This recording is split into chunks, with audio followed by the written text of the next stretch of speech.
আসসালামু আলাইকুম। তোমাদের সবাইকে স্বাগতম জানাচ্ছি। তোমরা নিশ্চয়ই এখন অনেক ভীত সন্ত্রস্ত আছো যে ঠিক কিভাবে আসলে এখন আমার পড়া উচিত। তো একদম সহজ কথায় এখন কিভাবে পড়বো এই উত্তর যদি আমি তোমাকে দিতে চাই, একটু কমপ্লেক্স ভাবে দিতে হবে। কারণ যেহেতু শেষ মুহূর্তে কিন্তু অনেক কিছু মাথায় আনতে হবে, অনেক কিছু মাথায় ঘোরাতে হবে। এরই পরিপ্রেক্ষিতে আমরা যদি তোমার সামনে একটু একটা খুব সহজ গাইডলাইন বা রূপরেখা দাঁড় করাই, তো রূপরেখাটা হবে অনেকটা এরকম। এবং এই রূপরেখায় তোমাদের আসলে মাথায় যে ব্যাপারটা অনেক বেশি ইফেক্টিভ হবে সেটা হচ্ছে যে আমি ঠিক কত পার্সেন্ট কমপ্লিট করলাম, ঠিক কতটুকু কমপ্লিট করলে আমার প্রস্তুতি 100% এ গিয়ে পৌঁছাবে। এই ব্যাপারটা হচ্ছে আমাদের আজকের এই সম্পূর্ণ তথ্যভিত্তিক অংশটার বা ভিডিওটার মূল প্রতিপাদ্য। ওকে। সো তুমি দেখতে পাচ্ছ যেখানে কিন্তু 99.5% আছে। আর বাকি যে 0.5% আছে এটা হচ্ছে তোমার পরিশ্রমের উপর নির্ভর করতেছে। তুমি ঠিক কি পরিমাণে পরিশ্রম করবে তার উপরে। ওকে? বাদবাকি যে জিনিসগুলো আছে রূপরেখা সেটা আমি তোমাকে এখন শেয়ার করছি। সবার ১ম এ দেখো আমরা ১ নম্বরে লিখেছি বেসিক ক্লিয়ার। একদম সহজ কথা যে তোমার যদি কোনো একটা সম্পর্কে বেসিক ক্লিয়ার না থাকে তাহলে কিন্তু তোমার ওই সম্পর্কে উত্তর করা অনেক বেশি টাফ হয়। এখন তোমার কাছে একটা প্রশ্ন হতে পারে যে ভাইয়া বারবার বেসিক ক্লিয়ার করে বলেন, বেসিক ক্লিয়ার বলেন এই ব্যাপারটা আসলে কি? ব্যাপারটা হচ্ছে ধরো তুমি একটা কোনো তথ্য সম্পর্কে কখনোই জানো না। কখনোই তুমি এটা শোনোনি, কখনোই তুমি এটা সম্পর্কে জ্ঞান রাখোনি। এই ব্যাপারটা কিন্তু তোমার কোনো ধারণাই নেই। বাট যখন তুমি এই তথ্য সম্পর্কে সামান্য কিছু জানবে বা ওই তথ্য সম্পর্কে তোমার মিনিমাল কিছু ধারণা থাকবে তখন সেটা হচ্ছে বেসিক। এবং এই বেসিক ক্লিয়ার ব্যাপারটা কি যে তুমি ওই তথ্যটা অর্থাৎ সম্পূর্ণ যে অধ্যায়টা আছে এই অধ্যায়টা তুমি একবার হলেও অন্তত পড়েছো বা এই অধ্যায়টার গুরুত্বপূর্ণ যে পিক পয়েন্ট গুলো আছে সেগুলো সম্পর্কে তোমার ধারণা আছে। এই ব্যাপারটাই হচ্ছে আমাদের বেসিক ক্লিয়ার। তো প্রথমেই আমরা আমাদের পুরো সিলেবাসের যে প্রাথমিক ধারণা, এই প্রাথমিক ধারণা তৈরি করব। যেটা বললাম যে তোমার প্রত্যেকটা অধ্যায় যে অধ্যায়গুলো তোমার জন্য প্রয়োজন বা যে অধ্যায়গুলো তোমার দরকার, পরীক্ষায় আসে বারবার, সেই অধ্যায়গুলো সম্পর্কে একটা বেসিক ধারণা নিয়ে ফেলা। সো এটা করতে আসলে আমার খুব বেশি সময় লাগে না। যে কারণে আমরা এটাকে ১০ থেকে দুঃখিত ০ থেকে ২০% সময়ের মধ্যে রেখেছি বা পার্সেন্টেজের মধ্যে রেখেছি যে তুমি যদি মোটামুটি একটা এরকম আউটলাইন তৈরি করতে ফের মানে করে ফেলতে পারো যে তোমার কতটুকু প্রয়োজন আছে বা কোন অধ্যায়টা তোমার জন্য গুরুত্বপূর্ণ তাহলে তোমার ০ থেকে ২০% অংশ তোমার হচ্ছে কমপ্লিট হয়ে যাবে। আগামী ৩০ কিংবা ৩৫ দিনের জন্য যে তুমি তোমার প্রস্তুতি নিতে যাচ্ছ সেক্ষেত্রে। ওকে? সো এটা গেল তোমার বেসিক ক্লিয়ার। দ্বিতীয় যে ব্যাপারটা আসো সে ব্যাপারটা হচ্ছে তো এখন তোমার মোটামুটি বেসিক ক্লিয়ার হয়ে গেছে, তোমার অধ্যায়গুলো সম্পর্কে ধারণা তৈরি হয়ে গিয়েছে। এখন তোমার যে কাজটা হবে তুমি যখন ১ম একটা অধ্যায় সম্পর্কে ধারণা লাভ করবা তখনই তো তোমার ওই অধ্যায় সম্পর্কে যে গুরুত্বপূর্ণ তথ্যগুলো আছে সেগুলো নোট করা অনেক বেশি সুবিধা হবে। এবং এ কারণেই দেখো যে অধ্যয়ন এবং সংক্ষিপ্ত নোট অর্থাৎ এখন তোমার এটার সাথে বিস্তারিত তথ্যটা তো তুমি পড়ে ফেলেছো এবং একই সাথে তোমার কি করতে হবে? সংক্ষিপ্ত নোট তৈরি করতে হবে। এবং এই নোটটা ঠিক কেমন হবে? যে ধরো তুমি একটা লাইন পড়লে, হ্যাঁ? যে বাংলাদেশের স্বাধীনতা দিবস বা বাংলাদেশের ইন্ডিপেন্ডেন্স ডে 26 মার্চ। সো এই যে স্বাধীনতা দিবসটা তুমি 26 মার্চ পড়লে, তো এই পড়াটা তোমার জাস্ট হচ্ছে এতটুকুই জানতে হবে যে স্বাধীনতা দিবস ২৬ মার্চ, স্বাধীনতা দিবস ২৬ মার্চ। এভাবে তোমার জিনিসটাকে কি একদম প্রিসাইজ করে নিতে হবে। এরকম মনে করো অনেকগুলো তথ্য। এখন তোমার কি মনে হয় না যে স্বাধীনতা তথ্যের সাথে আরো অনেকগুলো তথ্য ছিল। বাট এই তথ্যটাকে তোমার সংক্ষিপ্তভাবে যেটা তোমার পরীক্ষায় আসতে পারে অতটুকুতেই কিন্তু তুমি এটাকে আটকে ফেলেছো। সো এভাবেই কিন্তু হচ্ছে তোমার নোট করাটা কাজে লাগবে। সো এভাবে করলে দেখা যাবে কি তুমি যদি আমাদের বিবিরেনা নার্সিং গ্রুপে ঢোকো তাহলে দেখবা যে অসংখ্য এরকম শিক্ষার্থী যারা আছে ওরা হচ্ছে এরকম খুব সুন্দর করে নোট করেছে এবং সেই নোটগুলো কিন্তু শুধুমাত্র পিক পয়েন্ট গুলা অর্থাৎ যেগুলো তার পরীক্ষার আগের রাতেই প্রয়োজন হবে সেগুলো তারা লিখে রেখেছে। সো এভাবেই কিন্তু তোমার এই অংশটুকু করতে হবে এবং এই অংশটুকু বেশ সময় সাপেক্ষ যে কারণে হচ্ছে এটাকেও আমরা ২১ থেকে ৪০% সময়ের মধ্যে রেখেছি যে কারণে তোমার এই অংশটুকু করে ফেলতে পারলে তোমার মোটামুটি ৪০% প্রস্তুতি সম্পন্ন হয়ে যাবে। ডান। এখন একটু আগে বললাম না যে তুমি যে তথ্যগুলো লিখেছো এই তথ্যগুলো কিন্তু তোমার ছিল কিভাবে? অ্যাসার্টিভলি মানে হচ্ছে তুমি এখন জাস্ট হচ্ছে তথ্যগুলোকে লিখে রেখেছো। বাট এখন তুমি কিন্তু তোমার পরীক্ষায় যে জিনিসটা আসবে অর্থাৎ এমসিকিউ আকারে আসবে, মাল্টিপল চয়েস কোয়েশ্চেন আকারে আসবে। সো এইভাবে কিন্তু তোমাকে অনুশীলন করতে হবে। এবং এই ব্যাপারটাই তোমরা দেখতে পাচ্ছ যে এমসিকিউ অনুশীলন এবং ভুল নির্ণয়। অর্থাৎ তুমি এতক্ষণ পর্যন্ত যে তথ্যগুলো পড়েছো বাংলাদেশের স্বাধীনতা দিবস ২৬ মার্চ, বিজয় দিবস ১৬ই ডিসেম্বর, শহীদ বুদ্ধিজীবী হত্যা দিবস আমাদের ১৪ই ডিসেম্বর। সো এভাবে অনেকগুলো তথ্য তুমি এভাবে পড়ে ফেলেছো। এখন তোমার সামনে প্রশ্ন কিন্তু এভাবে আসবে না যে গ্যাপ ফিলিং করো। তোমাকে প্রশ্ন কিভাবে দিবে? যে নিচের কোনটি সঠিক বা নিচের কোনটি বাংলাদেশের স্বাধীনতা দিবস? তখন কিন্তু তোমার অপশনে থাকবে ২৬শে মার্চ, ১৬ই ডিসেম্বর, তারপরে হচ্ছে ১৪ ডিসেম্বর সবগুলো তথ্য কিন্তু একত্রে থাকবে। তো তোমার সঠিক করতে হবে কোনটা? যেটা তোমার সঠিক অর্থাৎ আমার স্বাধীনতা দিবস জিজ্ঞেস করলে 26শে মার্চ। সো এ কারণেই তোমার এখানে প্রচুর এমসিকিউ অনুশীলন করতে হবে এবং এই অনুশীলন করতে, করতেই দেখবা তুমি ভুলক্রমে অনেক সময় হয়তোবা স্বাধীনতা দিবসের কাছে দিয়ে ফেললা তুমি ১৬ই ডিসেম্বর ভুলক্রমে, অথবা তুমি ভাষা দিবসের জায়গায় 26শে মার্চ দিয়ে দিলা ২১শে ফেব্রুয়ারির বদলে। সো এই যে ভুলগুলো তোমার সামনে চলে আসবে, এই ভুলগুলা কিন্তু তুমি অনেক সহজে আইডেন্টিফাই করতে পারবা যখন তুমি এমসিকিউর অনুশীলন করবা। এবং এই ব্যাপারটা তোমার কিন্তু তোমার যে প্রস্তুতি আছে, এই প্রস্তুতিটাকে ৩০% পর্যন্ত বাড়িয়ে নিবে। এবং এটাই মূলত আমি মনে করি যে কেউ যদি এই ৩ নাম্বার অংশটা মানে একদম পারফেক্টলি করতে পারে, তার আসলে 100% প্রস্তুতি ডান। কারণ তার পরীক্ষায় আসবে এমসিকিউ এবং সেই এমসিকিউ গুলোই কিন্তু সে ইতিমধ্যে ডান করে ফেলেছে। সো এ কারণেই তুমি যদি এমসিকিউর দক্ষতাটা বাড়াতে পারো, তাহলে কিন্তু তোমার দুর্বল যে অংশগুলো আছে সেগুলো তুমি অটোমেটিক আইডেন্টিফাই করতে পারবা। এবং এভাবেই তুমি কিন্তু তোমার প্রস্তুতিটাকে আরো বেশি জোরদার করতে পারবা। ওকে? সো এটাকে দেখো যে 41 থেকে 70% পর্যন্ত রাখা হয়েছে। আমরা চলে যাব চতুর্থে। চতুর্থে দেখো যে রিভাইজ এবং সমস্যা সমাধান। এখন তুমি ধরো তোমার এরকম ভাবে অনেকগুলা মানে অনেকগুলা এমসিকিউ তুমি সলভ করেছো, যার মধ্যে তোমার মনে করো 80% এমসিকিউ বা হচ্ছে 70% এমসিকিউ মোটামুটি তোমার হচ্ছে ডান। তুমি হচ্ছে এমসিকিউ গুলো যতবারই আসুক না কেন তুমি হচ্ছে উত্তর করতে পারবা। বাট 30% এমসিকিউ তে তোমার ঝামেলা আছে। 30% এমসিকিউ তুমি হচ্ছে খুব বেশি পেইন লাগতেছে বা হচ্ছে এই এমসিকিউ গুলো তুমি খুব ভালো করে পারছো না। তখন যে ব্যাপারটা হবে, এই যে তোমার 25% বা হচ্ছে তোমার 35% কিংবা আমরা বলতে পারি যে এখানে 15% হোক, যেই পার্সেন্টেজই হোক না কেন, তোমার এই সময় কিন্তু সবথেকে বেশি টাফ টাইমটা। কেন? কারণ এই সময় তোমার যে ভুলগুলো ছিল সেগুলোকে তুমি এখন ঠিক করতেছো। এবং এই ঠিক করতে গিয়েই তোমার যে সমস্যাগুলো ছিল সেগুলো অটোমেটিক ভাবে সমাধান হয়ে যাবে। এবং এ কারণেই দেখো যে দুর্বল অধ্যায়গুলোতে তুমি অটোমেটিক একটু আগে তুমি তোমার ৩ নাম্বার তোমার হচ্ছে ধাপে কিন্তু তুমি তোমার যে দুর্বল অধ্যায়গুলো ছিল সেগুলোকে তুমি ঠিক করে ফেলেছো, রাইট? সো এখন এই দুর্বল অধ্যায়গুলোকে ফিক্স করে ফেলার কারণে তুমি কিন্তু এখন তোমার সমস্যাগুলো সমাধান করা অনেক বেশি ইজি করতে পারবা। এবং এভাবেই তুমি দুর্বল অধ্যায়গুলো ফোকাস করে পরীক্ষার জন্য যে উপযোগী প্রস্তুতি অর্থাৎ 100% প্রস্তুতি সেটা তুমি নিতে পারবা। ওকে? এবং এভাবেই এটা কিন্তু হচ্ছে 71 থেকে, আনফরচুনেটলি এখানে হচ্ছে তোমার 41 হয়ে গিয়েছে, সমস্যা নেই। এটা হচ্ছে কত? 71। সো এই 71 থেকে 85% অর্থাৎ 15% এখন কিন্তু যেটা বললাম যে তোমার ৩ নাম্বার ধাপে এসে তুমি মোটামুটি তোমার প্রস্তুতির শতভাগ প্রস্তুতি তুমি নিয়ে ফেলেছো। বাট এখন হচ্ছে জিনিসটাকে আরো বেশি তোমার সহজ করা, আরো বেশি তোমার জোরদার করা। এবং এ কারণেই দেখো যে তোমার এটা 71 থেকে 85% অর্থাৎ মাত্র 15% কিন্তু সমস্যা তুমি হচ্ছে তোমার এই চতুর্থ ধাপ থেকে কমপ্লিট করতে পারবা। ওকে, এরপর দেখো পঞ্চম জায়গাটা হচ্ছে মোস্ট টাফ জায়গা, যেই জায়গায় তুমি যত বেশি নিজেকে ধরে রাখতে পারবা তত বেশি তোমার জন্য সুবিধা হবে। এবং এ কারণেই আমার পূর্ণাঙ্গ মডেল টেস্ট এবং চূড়ান্ত প্রস্তুতিতে আমরা কিন্তু হচ্ছে আমাদের ৫ম নাম্বারে রেখেছি। এবং দেখতেই পাচ্ছ যে পরীক্ষার সময় ব্যবস্থাপনা এবং আত্মবিশ্বাস তৈরি। এবং এই ব্যাপারটাকে তুমি যদি আরো বেশি তোমার সাথে ন্যারেটিভ করতে চাও তাহলে দেখবা কি যে তুমি যখন পরীক্ষার হলে বসো, পরীক্ষার হলে তোমার কি হয় যে একদম ১ ঘন্টা তোমাকে পরীক্ষা দিতে হয় এবং এই ১ ঘন্টার মধ্যে তোমাকে হচ্ছে ১০০ এমসিকিউ সমাধান করতে হয়। এখন তুমি বাসায় বসে এমসিকিউ সলভ করতেছো ১, ২, ৩, ৪, ৫ এরকম করে পড়ে করতেছো। বাট এখানে তুমি কিন্তু সময়টা মেইনটেইন করতেছো না। ঠিক সেই মুহূর্তে তোমার কাজে লাগবে এই টপিকটা বা হচ্ছে এই ধাপটা। এবং এক্ষেত্রে তোমাকে সময় ব্যবস্থাপনা, ঘড়ি ধরে তারপরে হচ্ছে এমসিকিউ সলভ করতে হবে। এবং এক্ষেত্রে তোমার কিন্তু একটা আত্মবিশ্বাস তৈরি হবে। ধরো তুমি হচ্ছে ১ম পূর্ণাঙ্গ মডেল টেস্ট দিলা এবং এই পূর্ণাঙ্গ মডেল টেস্টটা ধরো হয়তো তোমার কত পার্সেন্ট? তোমার হচ্ছে এখানে আ তুমি হচ্ছে 70% অথবা 65% পর্যন্ত নাম্বার তুমি তুলতে পারলা। কিন্তু ১ ঘন্টার মধ্যে তুমি এটা করতে পারছো, বা নাম্বার না তুলো তুমি হচ্ছে এমসিকিউ দাগাতেই পেরেছো হচ্ছে ৬৫ টা। তোমার একটু আত্মবিশ্বাস কমে যাবে। কি হইলো এটা? আমি এত পড়াশোনা করলাম, এত কষ্ট করে এতগুলা পারি আমি, তাও হচ্ছে ১ ঘন্টার মধ্যে করতে পারলাম না। ঠিক আছে, আরেকটা এমসিকিউ দেই। ২য় বার দেওয়ার পরে তোমার দেখলা যে তুমি এখানে আরো ৬ টা বা ৭ টা এমসিকিউ বৃদ্ধি করতে পারছো। বেশ ভালো তো, আবার একটু আত্মবিশ্বাস বাড়বে। ৩য় বারে গিয়ে দেখবা যে ১০ টা বেড়ে গেছে। ৪র্থ বারে গিয়ে দেখবা যে আরো কিছু বেড়ে গিয়েছে। সো এভাবে এই যে ধাপে, ধাপে তুমি নিজেকে একটা ক্রমান্বয়ে তুমি যে একটা নিজের উন্নতি দেখতে পারছো, এই উন্নতিটা কিন্তু তোমার অটোমেটিক ভাবে তোমার স্নায়ু তোমাকে একটা প্রেশার দিবে যে আরো কর, আরো বেশি করে কর। যত বেশি করবি তত আরো ভালো হবে, আরো ভালো হবে। সো এই যে আরো ভালো হবে, আরো যত বেশি আমি প্র্যাকটিস করব, আরো তত ভালো হবে। এই ব্যাপারটা যখন তোমার মাথায় তুমি সেট আপ করতে পারবা, দেখবা যে ৮৬ থেকে ৯৫% ই তোমার আস্তে, আস্তে করে 100% এর দিকে যাবে। এবং এই কথাটাই কিন্তু আসলে ৬ নম্বরে বলা আছে। বাট এটাকে একটু ধাপে মানে ভেঙে বলা হয়েছে যাতে করে তোমার আত্মবিশ্বাসটা যে আসলেই এখানে কাজে লাগবে এটা যেন তুমি প্রমাণ পাও। এবং এ কারণে বলা হয়েছে চূড়ান্ত রিভিশন এবং পূর্ণাঙ্গ প্রস্তুতি। এখন হচ্ছে তোমার ওই যে এই যে তোমার ২ নম্বরে যে তুমি হচ্ছে নোটগুলা করেছো, সেই নোটগুলোকে তুমি আরো একবার রিভাইজ করবা। রিভাইজ করার পরে তুমি হচ্ছে তোমার এইখান থেকে যেসব সমস্যা তুমি সমাধান করেছো, সেই সমস্যা সমাধানগুলো দেখবা। সমস্যাগুলো না কিন্তু, সমস্যার সমাধানগুলো দেখবা। এবং তারপরে হচ্ছে আরো কিছু এমসিকিউ সলভ তুমি এখান থেকে করবা।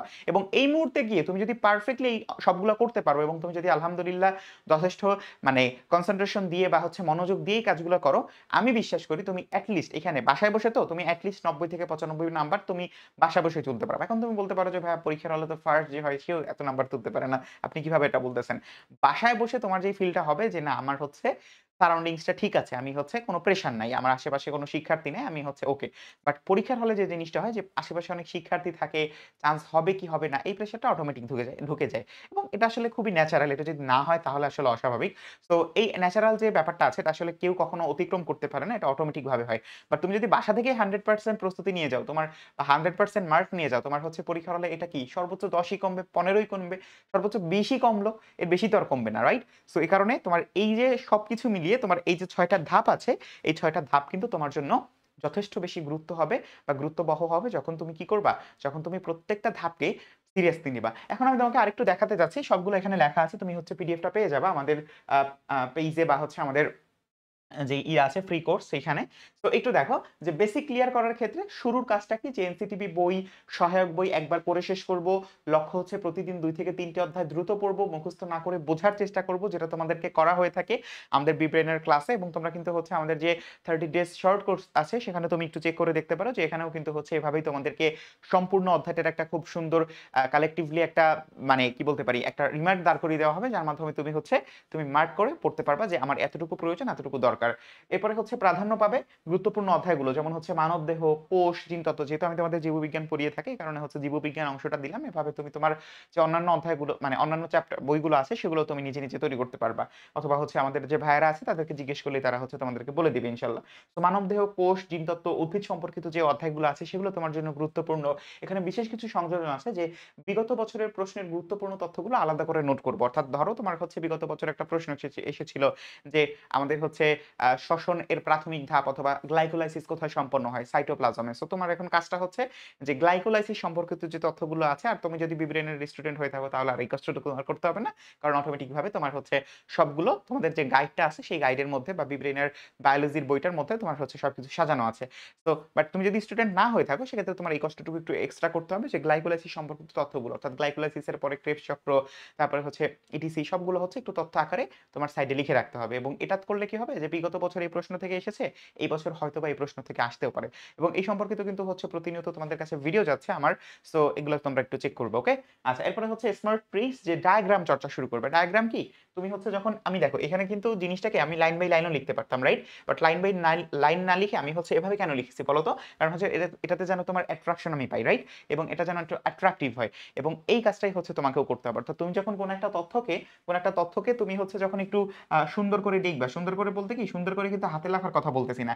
যে এখানে একটা বক্স করলা, এই বক্সটার সাথে ধরো এখানে তুমি গ্লাইকোলাইসিস লিখে যে গ্লাইকোলাইসিস সম্পর্কিত তথ্যগুলো তুমি হচ্ছে এখানে একটা লিখলা, তারপরে হচ্ছে এখানে একটা লিখলা। এভাবে করে তুমি যখন লিখবা তখন দেখবা যে অটোমেটিক ভাবে তোমার মাইন্ড তোমাকে একটা সিগন্যাল দিচ্ছে যে এই জিনিসটা কিন্তু এখানে লেখা ছিল। তুমি যখন লাইন বাই লাইন লিখতেছো, হাজার হাজার লাইন বাই লাইন তথ্য লিখতেছো, সো এর মধ্যে কোনটা তোমার ব্রেইন তোমাকে মনে করিয়ে দিবে। বাট তুমি যখন এরকম করে শুধু গ্লাইকোলাইসিসের জন্য লিখছো, আবার ধরো তুমি হচ্ছে তোমার কি বলে সালোকসংশ্লেষণের জন্য তুমি লিখতেছো এরকম এরকম, ঠিক আছে? সো এভাবে প্রত্যেকটা জিনিসের জন্য তুমি যখন এরকম একটা ডায়াগ্রাম সেট তৈরি করবা তখন দেখবা যে তোমার জন্য জিনিসগুলো অনেক বেশি সহজ হয়ে গিয়েছে এবং জিনিসগুলো তোমাকে মনে রাখতে অনেক বেশি হেল্প করতেছে। উদাহরণ যেমন হচ্ছে আমাদের এই যে বললাম না যে আমাদের প্রতিদিন ২-৩ টা অধ্যায় পড়তে হবে। সো ২-৩ টা অধ্যায়ের মধ্যে তুমি কোষের গঠন, কোষ বিভাজন, জিনতত্ত্ব। সো এখানে দেখো এখানে কিন্তু হচ্ছে আমরা একটা মানে ফ্লো রাখার চেষ্টা করেছি যে কোষ সম্পর্কিত কোষের মধ্যে ক্রোমোজোম আছে, কোষের মধ্যে ডিএনএ আছে, আবার কোষ বিভাজনের মধ্যে আমাদের ডিএনএ তোমার হচ্ছে সিনথেসিস আছে ওই যে এস দশায় বা হচ্ছে সিনথেসিস দশায় এবং এর সাপেক্ষেই হচ্ছে আবার কিন্তু আমরা জিনতত্ত্বতে চলে গিয়েছি। অর্থাৎ তোমার কিন্তু একটা ফ্লো মেইনটেইন করতে হবে যেই ফ্লোতে তুমি যে তথ্যগুলো পড়বা সেই তথ্যগুলো যেন হচ্ছে একই ধরনের হয়। কি হয়? একই ধরনের হয়। অর্থাৎ যেন হচ্ছে রিলেট করতে পারো। তাহলে দেখবা জিনিসগুলো আরো বেশি সহজ হয়ে গিয়েছে। আমি তোমাকে সহজ করার জন্য যত প্রকার উপায় আছে সবগুলোই বলে দিচ্ছি। বাট এখন আল্টিমেটলি কাজ করার দায়িত্ব কিন্তু তোমার এবং এই কাজটা আশা করি তোমরা নিশ্চিন্তে এবং নির্বিঘ্নে করবে যখন তোমার মাথায় এই ব্যাপারটুকু আছে যে আমার পরীক্ষায় চান্স পেতে হবে বা আমার নার্সিং এ চান্স পেতে হবে ইনশাআল্লাহ। দেখো যে আমাদের অধ্যয়ন এবং সংক্ষিপ্ত নোট তৈরি করা। এটার লক্ষ্যটা কি যে অধ্যায়গুলো বিস্তারিতভাবে পড়া এবং সংক্ষিপ্ত নোট তৈরি করা। কিভাবে করব? যে আমাদের জানতেই হবে। কি জানতে হবে? যে যেকোনো অধ্যায় বিস্তারিত পড়বে এবং নোট তৈরি করবে। এটার মানে কি ওই যে একদম প্রথমে বলছিলাম যে বেসিকের ব্যাপারটা যে তুমি যদি কোনো একটা তথ্য নাই জানো তাহলে তুমি সেই সম্পর্কে লিখবা কিভাবে? এ কারণে এটা সম্পূর্ণ পড়তে হবে। ভিন্নভাবে, সহজভাবে যে সম্পর্কযুক্ত অধ্যায়গুলো একসাথে পড়বে। একটু আগে যেটা দেখালাম সেম কথাই, যে যেমন টিস্যু, টিস্যুতন্ত্র, নগ্নবীজি, আবৃতবীজি, এই দুটো অধ্যায় কিন্তু মোটামুটি ক্লোজ, ঠিক আছে? অর্থাৎ টিস্যুতন্ত্রতে যা পড়বে, যে বৈশিষ্ট্যগুলো পড়বে তারই কিছু বৈশিষ্ট্য তুমি হচ্ছে আবার নগ্নবীজি, আবৃতবীজিতে গিয়ে পাবে। সেম ভাবে তুমি যখন পরিপাকতন্ত্র পড়বে, পরিপাকতন্ত্রের সাথে তুমি রক্ত সংবহনতন্ত্রের একটা সম্পর্ক পাবে। সো কাছাকাছি কিন্তু। আবার রক্ত সংবহনতন্ত্রের সাথে তুমি সম্পর্ক পাবে হচ্ছে শ্বসন ও শ্বাসক্রিয়ার, এটার সাথে সম্পর্ক পাবে বর্জ্য নিষ্কাশনের। সো এটা একটু সহজ, কারণ হচ্ছে মানবদেহ সম্পর্কিত, যেহেতু একটার সাথে একটা রিলেট করা অনেক সহজ, এই কারণে এটা সমস্যা না। সমস্যা হচ্ছে আমাদের বোটানি। সো আশা করি তোমরা হচ্ছে এটা নিজেদের মতো করে রিলেট করে নিতে পারবা। আচ্ছা, এরপর দেখো দাগানো লাইন। দাগানো লাইনের ক্ষেত্রে যে দাগানো লাইনগুলো তোমাকে কিন্তু একটু হেল্প করবে। ধরো তোমার হচ্ছে এখানে 10টা লাইন আছে, একটা পেজের মধ্যে 10টা লাইন আছে, যার মধ্যে দাগানো লাইনের দরকার আছে, বা মানে লাইন প্রয়োজন আছে হয়তো বা 2টা। সো তুমি ওই 10টা লাইন পড়তে গিয়ে যে সময়টা নষ্ট করবা, বা তোমার মেধাকে তুমি যে একটু ইউটিলাইজ করতে যাবা, ওই ইউটিলাইজ করা কিন্তু একটু বিফলে যাবে, রাইট? সো ওই জিনিসটাকে তুমি যদি মিনিমাইজ করতে পারো কিভাবে, দাগানো লাইন ব্যবহার করে বা দাগানো লাইনগুলো পড়ে, তোমার জন্য কিন্তু সময়গুলো বাঁচবে এবং তোমার কিন্তু একটু মানে মেধা প্রসেস করার জন্য কিন্তু অনেক বেশি সহজ হবে। এবং দাগানো লাইনের যে ব্যাপারটা আছে, এটা কিন্তু তোমরা আমাদের বিবিএনের যে কোনো কোর্সে ভর্তি হও না কেন, তোমরা হচ্ছে দাগানো বইটা পেয়ে যাবে ইনশাল্লাহ। এবং সবার শেষে হচ্ছে কি পড়লে, এই ব্যাপারটা না তোমার হচ্ছে একটু এক্সট্রা অংশ, এবং এই জিনিসটা করবে কি, এই জিনিসটা তোমাকে হচ্ছে অন্যান্যদের থেকে অনেকটা এগিয়ে রাখবে। আমি তোমাকে বলবো যে অন্যান্যদের থেকে কি এগিয়ে রাখবে, অর্থাৎ এই পর্যন্ত আসলে সবাই করবে, দাগানো লাইন পর্যন্ত সবাই পড়বে, বাট কি পড়লে এটা কিন্তু তোমার হচ্ছে একটু এগিয়ে রাখবে। দেখো যে প্রতিদিন যে অধ্যায় পড়বে, সে অধ্যায় সম্পর্কিত অন্তত 20টা এমসিকিউ তুমি যদি এক্সট্রা প্র্যাকটিস করো, এটা কিন্তু এক্সট্রা, রাইট? আমি এতক্ষণ এটা বলিনি, বাট এটা যদি তুমি এক্সট্রা 20টা এমসিকিউ প্র্যাকটিস করো, তখন দেখবে যে এই 20টা এমসিকিউর মধ্যে যদি একটাও কমন পড়ে, তার মানে তুমি একটা দিয়ে হাজার হাজার জনের সামনে চলে গিয়েছো। তো এই যে 20টা এমসিকিউ তুমি প্র্যাকটিস করলে, এই 20টা এমসিকিউ কিন্তু তোমাকে অন্যদের থেকে অনেক বেশি এগিয়ে রাখবে ইনশাল্লাহ। ওকে, আচ্ছা, চলে আসো পরবর্তী অংশটাতে, যে এমসিকিউ দক্ষতা বাড়ানো এবং দুর্বল অধ্যায় চিহ্নিত করা সবথেকে গুরুত্বপূর্ণ, যেটা আরো একবার বলছি, সবথেকে গুরুত্বপূর্ণ। এবং এটার স্টেপগুলো একটু দেখো, যে স্টেপ 1 এ সবচেয়ে গুরুত্বপূর্ণ হচ্ছে যে প্রতিদিন 50 থেকে 100টা এমসিকিউ সমাধান করা এবং সঠিক উত্তরের ব্যাখ্যা সহ প্রত্যেকটা অপশন সম্পর্কে পড়ে রাখা, যাতে করে তোমার এই আমার যে এমসিকিউ গুলো তুমি পড়েছো, এই এমসিকিউ গুলো তুমি যদি 50টা পড়ো, সেটা হয়ে যায় 400। যদি এটা 100 পড়ো, সেটা হয়ে যায় 50টা পড়লে হয়ে যাবে 200, 100টা পড়লে হয়ে যাবে 400। সো এইভাবে তোমার প্রত্যেকটা অপশন সম্পর্কে গুরুত্ব, মানে প্রত্যেকটা অপশনের যে তোমার ব্যাখ্যা, প্রত্যেকটা অপশনের ব্যাখ্যা পড়তে হবে, সঠিক উত্তর তো পড়বেই। সো এটা হচ্ছে স্টেপ 1। স্টেপ 2 দেখো, যে ভুল শোধরানো, যে অধ্যায়গুলোর বেশি ভুল হচ্ছে সেগুলো রিভিশন করবে। তোমার সেগুলোতে বেসিক ক্লিয়ার না, তুমি সবগুলো তথ্য ভালোভাবে মাথায় ইউটিলাইজ করতে পারতেছো না, তার মানে সেই অধ্যায়গুলো আরো একবার ভালো করে পড়তে হবে। যে তথ্যগুলো ভুল হয়, সাথে সাথে আরো কিছু তথ্য পড়তে হবে। ধরো তুমি হচ্ছে কোনো একটা তথ্য পড়লে, কোনো একটা তথ্য পড়ার পরে এই তথ্যটা তুমি হচ্ছে বারবার ভুলে যাচ্ছ, তখন তোমার যে কাজটা করতে হবে, সেটাকে গল্পের আকারে সাজাতে হবে, অথবা সেই তথ্যটার আকারে অনেক কিছু বলতে হবে। যে ধরো বাংলাদেশ একটি গণতান্ত্রিক দেশ, ঠিক আছে? বাংলাদেশ কি একটা গণতান্ত্রিক দেশ। এখন এই বাংলাদেশ সম্পর্কে যদি তুমি আরো কিছু তথ্য পড়ো, যে বাংলাদেশে এই রাজনৈতিক দলগুলো আছে, বাংলাদেশের প্রতিষ্ঠাকালে এইটা, বাংলাদেশের প্রথম অস্থায়ী সরকার কোনটা, বাংলাদেশের প্রথম অস্থায়ী সরকারের রাষ্ট্রপতিকে, সো এরকম অনেকগুলো তথ্য তুমি যখন একত্রে পড়বা, তখন দেখবে যে অটোমেটিক ভাবে, ওই যে বললাম যে তুমি গণতান্ত্রিক তথ্যটা মনে রাখার জন্য তুমি গণতন্ত্রের যে গুরুত্বপূর্ণ জিনিস সরকার, সেটা তুমি পড়ে ফেলছো। তার মানে কি, আলটিমেটলি তুমি আসলে গণতন্ত্রটা মনে রাখতে গিয়ে আরো কয়েকটা তথ্য নিয়ে তুমি হচ্ছে গণতন্ত্রটাকে বা গণতান্ত্রিক দেশটাকে মনে রাখতেছো। সো এভাবেই কিন্তু তোমার ভুল শোধরানোর কাজগুলো করতে হবে। এরপর দেখো পর্যালোচনা ব্যাপারটা হচ্ছে এক্সট্রা ব্যাপার, যে প্রতিদিন হচ্ছে আমাদের যে 10 বছরের প্রশ্নপত্র থেকে অন্তত এক সেট এমসিকিউ তুমি পরীক্ষায় চেষ্টা করবে। অর্থাৎ এক সেট বলতে কি, তুমি ধরো হয়তো বা আজকে তুমি খুব ভালো করে পড়তেছো সাধারণ জ্ঞান, ঠিক আছে? আমি আজকে জীববিজ্ঞানের বদলে সাধারণ জ্ঞান থেকে অনেক বেশি রেফারেন্স দিচ্ছি। যাই হোক, সো তুমি সাধারণ জ্ঞান পড়তেছো, তো তোমার কাজ হবে বিগত 10 বছরের প্রশ্ন থেকে যেসব সাধারণ জ্ঞান এসেছে, সেই সব সাধারণ জ্ঞান আসা মানে প্রত্যেকটা বছরই এসেছে। সো যে কোনো একটা বছর ধরে তুমি সিরিয়ালি পড়বা, যে আজকে ধরো 2023-24-এর তুমি হচ্ছে সাধারণ জ্ঞান যে প্রশ্নগুলো এসেছে, সেগুলো তুমি হচ্ছে খুব সুন্দরভাবে সলভ করবা। দেখবা এই ব্যাপারটা তোমাকে অনেক বেশি এগিয়ে রাখবে। যখন তুমি মানে পরীক্ষার হলে প্রশ্নগুলো পাবে, তখন তোমার হচ্ছে এই কথাগুলো মনে আসবে, যে ভাইয়া কিন্তু এই কথাগুলো বলছিল। আচ্ছা, এরপরে হচ্ছে নিজে বুঝে ব্যাপারটা কি, যে এখানে তুমি অনেকগুলো ডায়াগ্রাম চর্চা করবা, নিজে যেভাবে বুঝতে পারো এবং একইভাবে তুমি যেভাবে মনে রাখতে পারো, সেগুলো অবশ্যই লিখে একে তুমি যখন হচ্ছে এটাকে মানে তোমার সামনে প্রেজেন্ট করবা, এটা হচ্ছে আরো একবার, যে তুমি ধরো হচ্ছে বলতে পারি যে একটা এমসিকিউ তুমি পড়লা, হ্যাঁ? সো এখন এমসিকিউটার তো 4টা অপশন, রাইট? সো তুমি 4টা অপশনের জন্য কি করলা, যে এই 4টা অপশনের জন্য তুমি হচ্ছে 4টা বক্স তৈরি করলা, হ্যাঁ?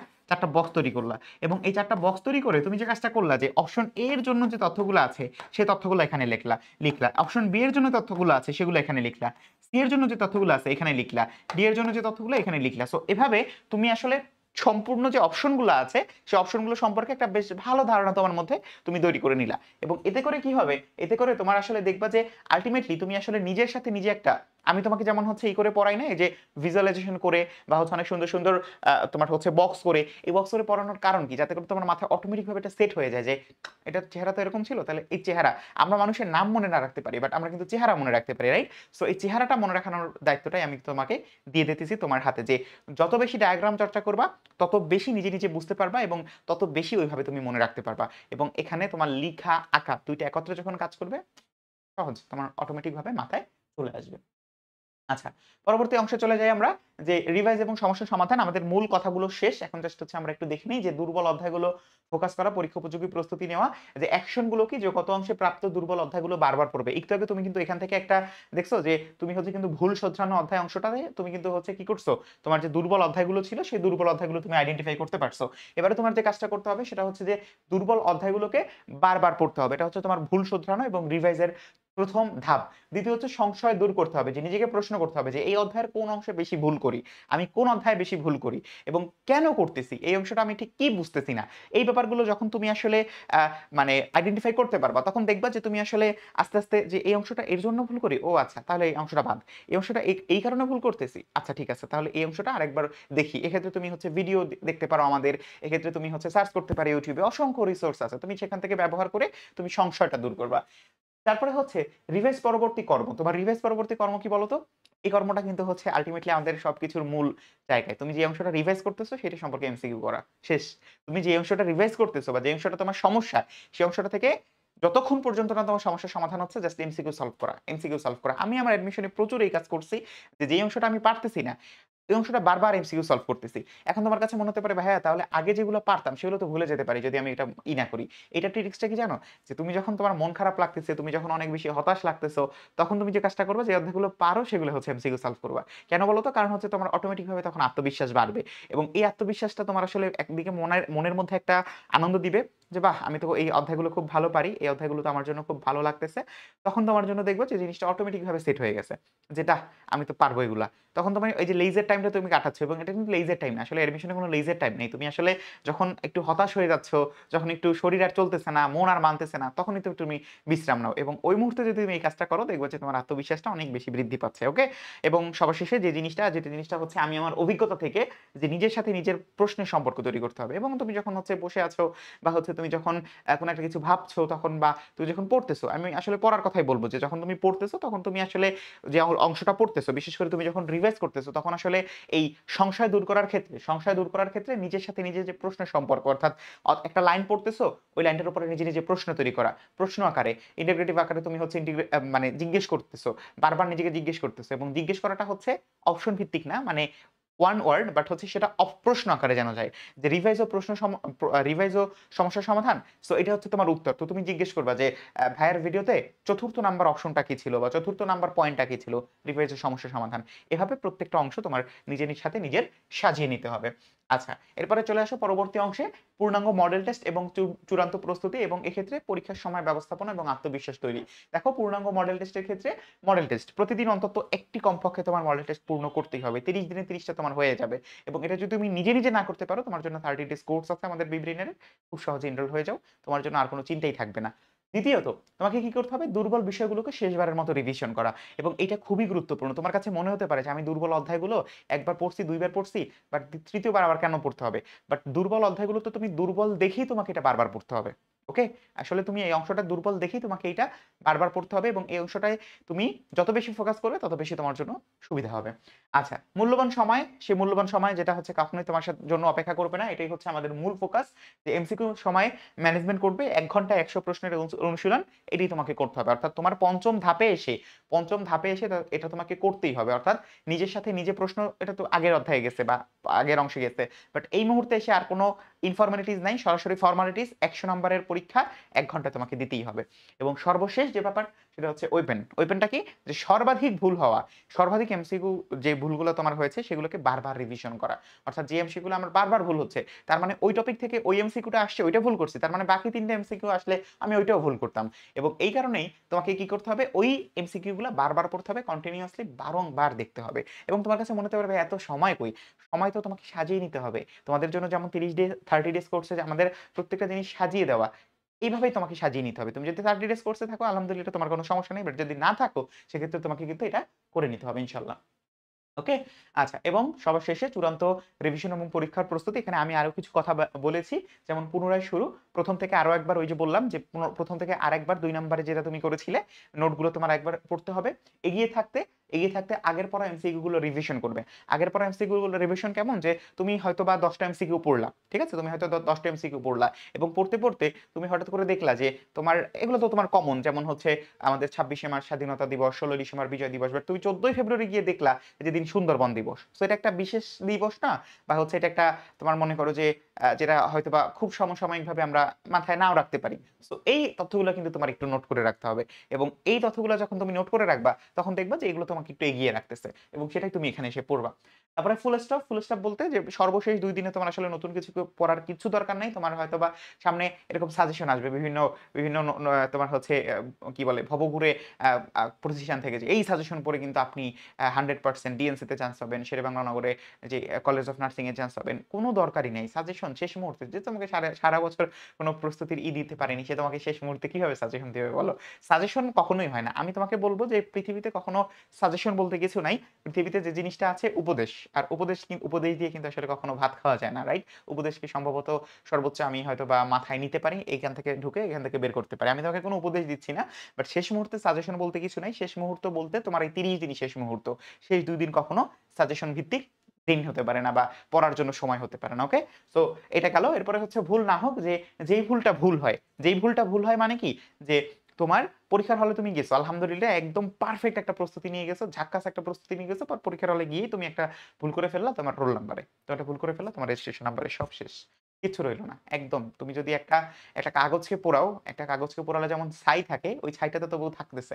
বাট তোমার কিন্তু কিছু থাকবে না। রাইট? সো এই কারণে পরীক্ষার আগে অন্তত ১০ বার আমি তোমাকে একদম নির্দেশ দিতেছি। ১০ বার তুমি হচ্ছে তোমার যে নাম্বারটা ইতিমধ্যে তোমরা অ্যাডমিট কার্ড পেয়ে গিয়েছো। সো ওই অ্যাডমিট কার্ডটা ধরে তুমি ১০ বার রেজিস্ট্রেশন নাম্বার পূরণ করবা, বৃত্ত ভরাট করবা, ১০ বার তুমি রেজিস্ট্রেশন নাম্বার পূরণ করবা, রোল নাম্বার পূরণ করবা। এবং এইটাতে যেন কোনোভাবেই ভুল না হয়।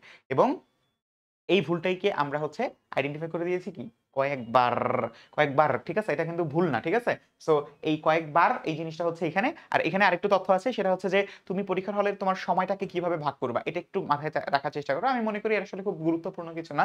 কারণ হচ্ছে শেষ মুহূর্তে আসলে পরীক্ষার হলের এনভায়রনমেন্ট অনুযায়ী তোমাকে কাজ করতে হবে। সো এটা আসলে তুমি আসলে খুব পরীক্ষার আগে যেটা প্রিপারেশন নিবা এটা আসলে পসিবল না। বাট এর থেকে বেটার তুমি যদি হচ্ছে এই কয়েকবারটা তুমি যদি হচ্ছে প্রিপারেশন নাও পুরো ওএমআরটা প্র্যাকটিস সহ যে মানে এটা কখন করবা? ওই যে ১০ বার যখন তুমি ওএমআরটা পূরণ করতেছো, ওই ১০ বারই তুমি ১০ টা মডেল টেস্ট পূরণ করবা। এবং এটার জন্য তোমার সর্বোচ্চ সময় লাগবে ১০ ঘন্টা। সো ২ দিনে ১০ ঘন্টা খুব বেশি সময় না। সো এই ১০ ঘন্টার সময় তুমি যদি প্রস্তুতি নাও, দেখবা যে ইহকালও ইহকালের কথা বলতেছি কেন? মানে আগের দিনটাও তোমার জন্য পারফেক্ট হচ্ছে, পরের দিনটা তোমার জন্য পারফেক্ট হচ্ছে। এবং এভাবেই তুমি তোমার সম্পূর্ণ প্রস্তুতিটা কমপ্লিট করতে পারবা। এবং আমি তোমাকে কিন্তু সম্পূর্ণ আমার অভিজ্ঞতা থেকে এবং হচ্ছে যেই অভিজ্ঞতা তোমার জন্য পারফেক্টলি এক্সিকিউট করলে তোমার জন্য মানে আমি জানি না তুমি আসলে ঠিক তোমার ভাগ্যে বা হচ্ছে তোমার পরিশ্রম অনুযায়ী তোমার কোন নার্সিং প্রতিষ্ঠানটা লেখা আছে। আমি বলব না তুমি ডিএনসি বা college of nursing A chance পাবা। বাট আমি আশা করি তুমি এর মাধ্যমে একটা নার্সিং কলেজে তোমার সরকারি নার্সিং কলেজে তোমার চান্স আসবে ইনশাআল্লাহ। এবং এই এক্সিকিউশনটা আশা করি আমার প্রত্যেকটা শিক্ষার্থী যেইসব শিক্ষার্থীরা দেখতেছো প্রত্যেকেই যেন হচ্ছে এই এক্সিকিউশনটা করো। এই আশা এবং হচ্ছে এই ভরসা এবং হচ্ছে বলতে পারি যে এই একটা আমরা জানতে চাই যে আমাদের মানে ভালো লাগার জায়গা, যে জায়গাটা যে আমরা জানবো যে আমাদের হচ্ছে বিব্রেনের সাথে পথ চলে তুমি আসলে এত সুন্দর একটা রেজাল্ট করেছো। এবং এই ব্যাপারটাই কিন্তু তোমার জন্য আমরা সাজিয়ে রাখছি যে প্রথমত তুমি হচ্ছে ফ্রি অথবা YouTube ক্লাস রিভিউ, তারপরে হচ্ছে আমাদের ভর্তি অথবা ক্লাস, এই ভর্তি মানে আমি যেটা বোঝাতে চাচ্ছি যে তুমি আসলে বিব্রেইনের সাথে যে পথ চলাটা করে রাখো, সেই পথ চলাটা ঠিক কেমন হয়? যে তুমি যখন হচ্ছে আমাদের কোনো একটা ফ্রি YouTube ক্লাস অথবা হচ্ছে Facebook ক্লাস তুমি ১ম এ দেখো, এরপরে তুমি তাদের সাথে ভর্তি হও, প্রতিদিন ক্লাস করো, এক্সাম দাও এবং এরপরে হচ্ছে সেই এক্সামের সাথে তুমি হচ্ছে ধারাবাহিক পড়াশোনার মধ্যে থাকো এবং পরবর্তীতে আলহামদুলিল্লাহ তুমি চান্স পাও। চান্স প্রাপ্ত হওয়ার পরে তুমি কিন্তু মানবজাতির সেবার উদ্দেশ্যে নিজেকে নিজেকে নিয়ে নাও এবং হচ্ছে এই সেবাটাই কিন্তু হচ্ছে আমরা তোমাদেরকে এখন দিচ্ছি যে সেবাটা তুমি কিছুদিন পর সমগ্র মানবজাতিকে দিবা। এবং একজনের মাধ্যমে আমরা যে এই যে এত মানুষের সেবা করার সুযোগ পাচ্ছি এটাই কিন্তু আমাদের মূল লক্ষ্য এবং হচ্ছে এটাই কিন্তু আমাদের সওয়াবের খাতা আরো বেশি ভারী করবে। এবং এ কারণেই বিব্রেনারের সাথে পথ চলা যদি তোমার এভাবে হয়, যেভাবেই হোক তুমি যদি হচ্ছে এই ভিডিওটা দেখো অবশ্যই হচ্ছে তুমি এই ফেজে আছো।